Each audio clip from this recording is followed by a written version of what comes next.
what we gotta say to you now. Everybody hear what we gotta say to you now.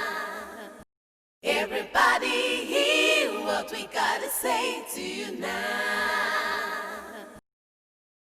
My people, let me remind you of whom you are and where you are placed on this planet as a people.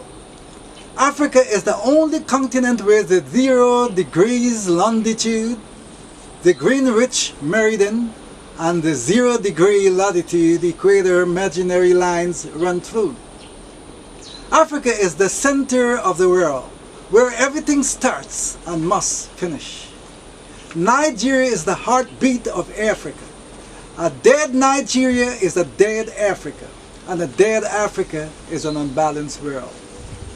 My people, I come in this time when terrorists are ATM machines for the bigger boys in Africa. I come in this time when my people are running away from home Africa, spending thousands of dollars in search of a job to work for money they already have. Instead of the monies they spend on passages, an attorney work for them at home, forgetting that they can be an employer home and not an employee abroad. My people, make your country your home. I come in this time when my people are struggling with backwardness. Nothing is working. Our men lustfully, unknowingly, biologically, and slowly exterminating other groups of people by marrying into those groups and reproducing themselves ignorantly. This makes us a target for extermination. We often talk about coexistence. My definition of coexistence means living and working together peacefully without going into each other to alter creation. Nature itself is beautiful when we look at our flower gardens.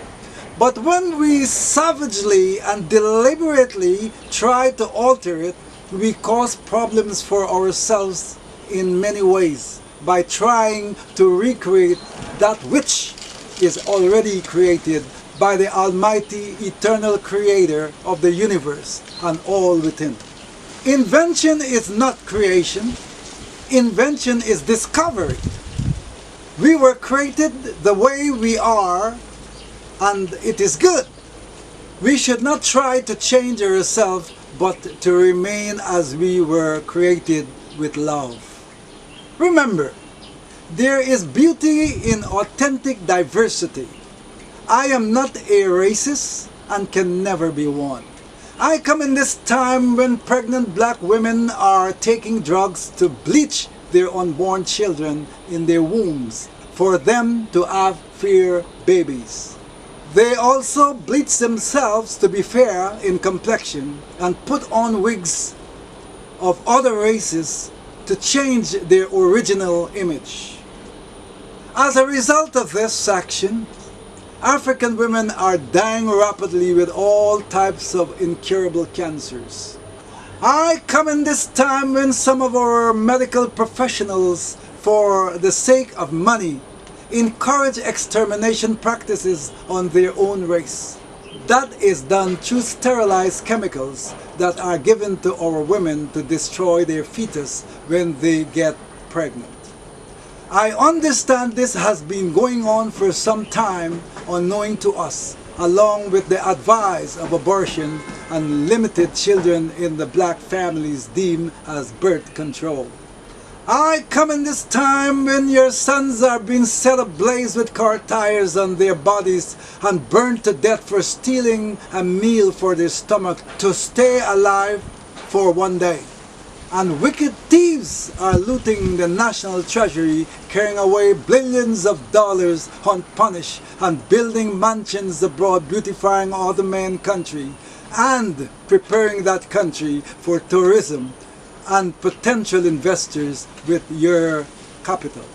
A time when your wealthy people abandon your educational institutions and medical facilities, sending their families to give birth abroad celebrating their family's birthday and graduation and other occasions overseas.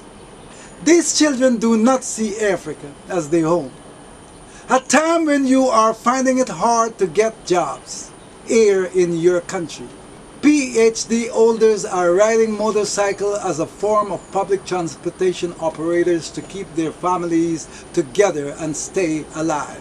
A time when you are conscious of your tremendous amount of rich natural resources, but are starving because of the strong men and women who betray and bully you and take your food away. A time when your respect level is so low and you are stigmatized globally. I come in this time when you are one paycheck away from poverty. If you are not paid for 1 month, you and your family would face instant starvation. A time when your children are being kicked out of school because of unpaid school fees. This situation we hope to fix through make your country your home. I come in this time when you and your children are dying from minor curable viruses and are killed by foreign bogus drugs. A time when you are pointing fingers at your government because you are confused, dissatisfied, and think there is no way out of your immediate difficulties. Make your country your home. He's saying to you, there is a way. Africa's problem is not politicians. My speech on this matter may be one of the hardest truths for my brothers in Africa to digest. I am particularly gratified that the contents of my speech are informative, thought-provoking, and forward-looking. Africa's problem is not all corruption. Africa's problem is lack of love and patriotism. Africans and some people of our world accuse political office holders in Africa of being corrupt, but the fact is that corruption strives more in the civil service and the majority of populace. This is what I call greedy, destructive corruption, which makes it very difficult for the countries to develop out of a poverty state. Government workers are more corrupt than the politicians. They are the ones who mastermind the stealing of government money in Africa. They are more adept in theft than the politician. They embezzle and teach politicians how to get pleasure from the loots. No politician can succeed with these terrible practices of stealing if the career civil servants does not support this action. But government workers will always accuse the politicians of corrupting the system. They will never admit their guilt. These are some of the people who are destroying Africa's economy. Most African governments have increased the salaries of public servants massively according to the wealth of their country. But most of these public servants are still not committed to their country. Some do not attend to their duties for many days, but they still sign the attendance records and collect their salaries at the end of the month, which is a great contribution to the destruction of Africa.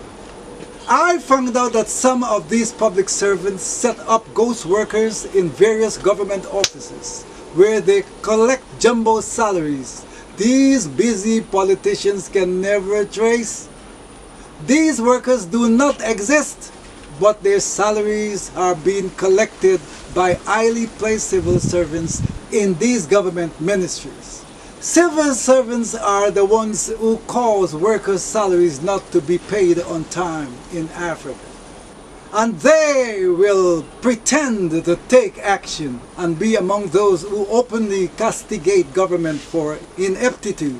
They will organize street protests to demonstrate against government policies while calling politicians awful names and destroying their character internationally.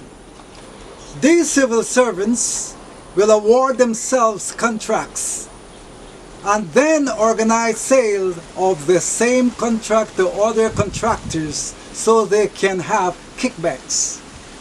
When the contracted work is poorly done because of insufficient funds given to these last contractors, sadly, the busy, hard-working politician gets the blame. Responsible Africans are complaining that some civil servants have no sense of right or wrong. Government offices close at 4 p.m. These civil servants will be in their homes as early as 11 a.m.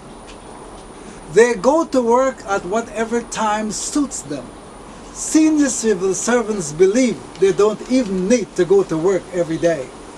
Some goes to work just about 3 times a week, others none. But the attendance records are signed every working day. Because of this action of not going to work, I understand that the junior workers do the same on the job, which result in non-performance and non-development in Africa. Some respected African loyalists complain that these civil servants are so wicked in nature that they shave their hair off their heads so one would not be able to guess their age. They falsify their ages so as not to retire at 60. They even go as far as to bribe the administration officers so that their date of birth could be altered by about 12 years lower. Along with that, they bring their unqualified wives, children, in-laws, and friends into the system to only collect jumbo salaries.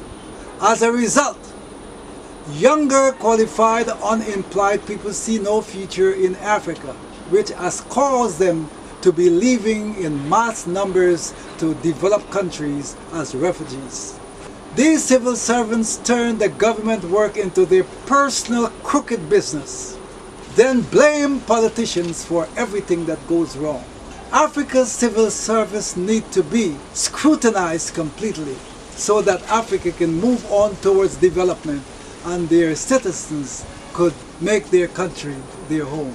Here is another huge problem some countries in Africa are facing. Their local government councils would receive subsidies in many areas to help the people, but these wicked public servants will not give it to them. I learned that some local governments would fix a day for distribution of subsidized items.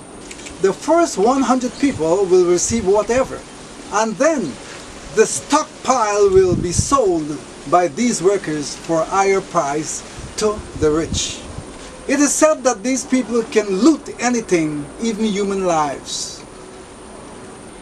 Some of these servants take private contracts outside government work. Some have private businesses and just use the government job as an ATM machine and for personal prestige.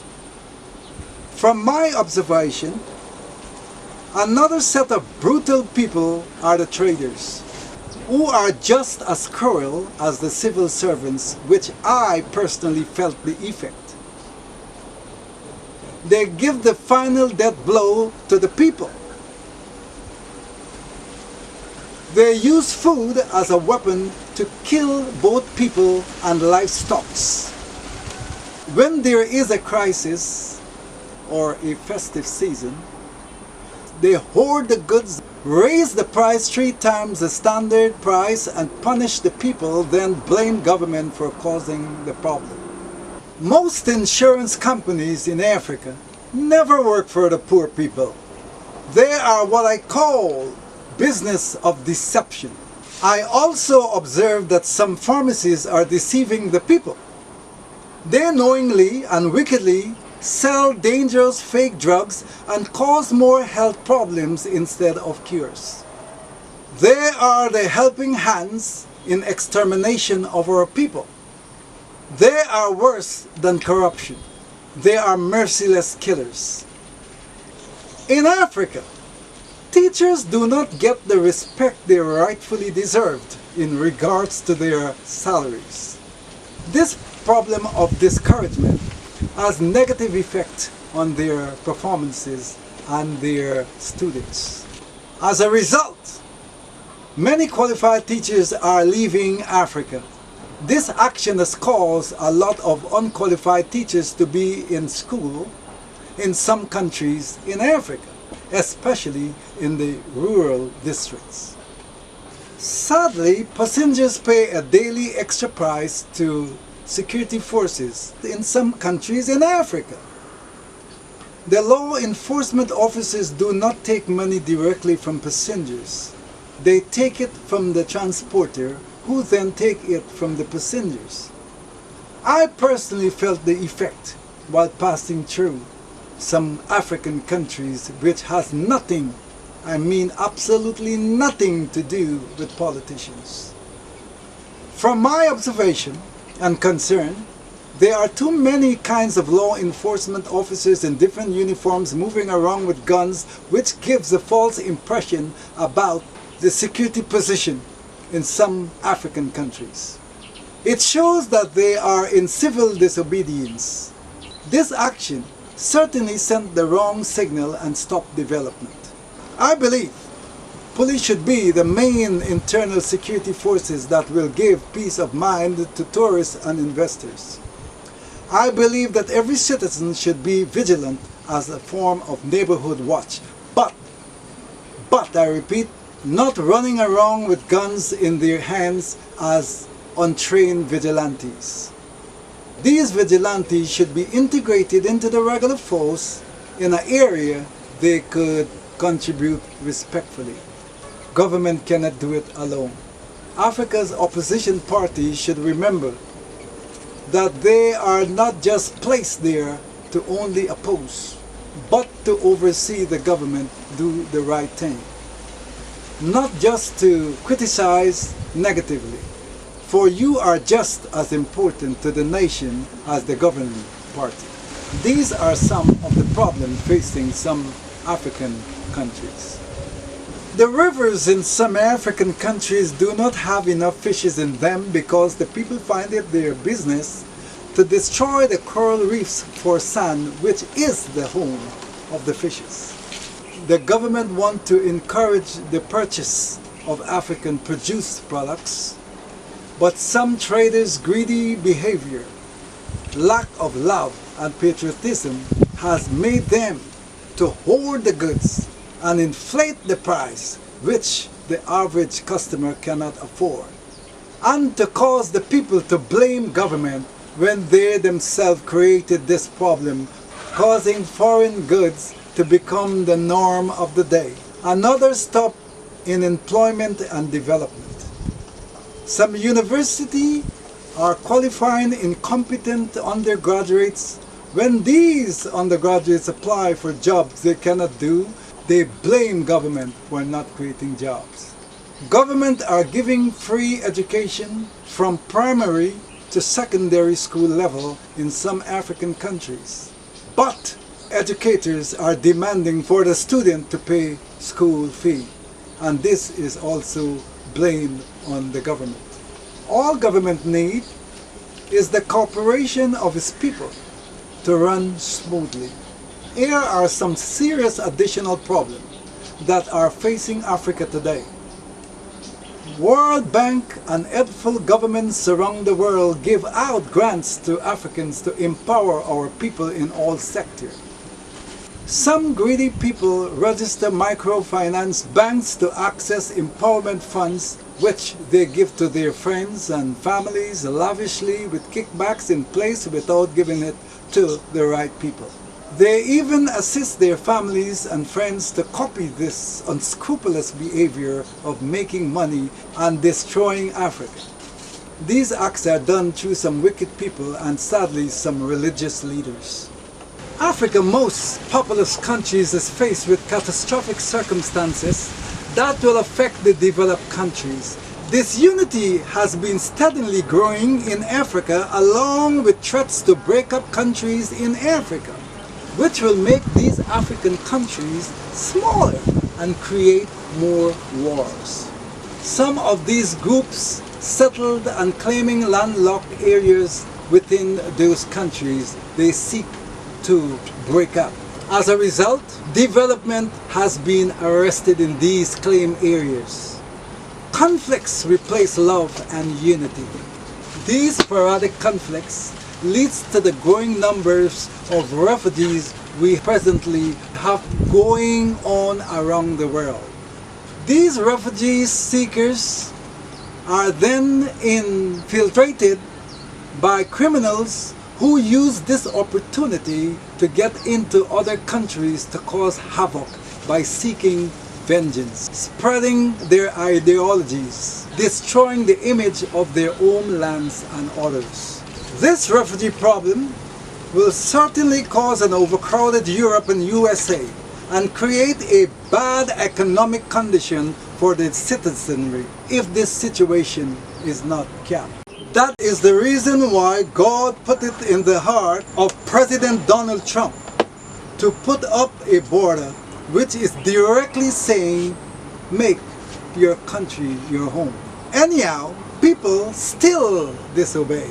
They find it impossible to obey, but coronavirus 19 shows them it is possible. Borders are now locked around the world. This is telling us, make your country your home. Hartman'S global rescue mission of Make Your Country Your Home is working swiftly to help sanitize the minds of Africans and the blacks around the world, to make Nigeria an economic superpower and a central hub for the self-integrity preservation with our strategic plan in place. I grow to understand that success in any sector, there must be a collective venture. It is neither magical nor mysterious. It is a natural consequence of constantly applying the basic fundamentals. They work because they are strategic, dynamic, and pragmatic. We need a clear sense of love and unity in every area of our lives as Africans for our development. Let me remind the world, make your country your home can never be wrong for any country. Thank you for listening, and God bless us all.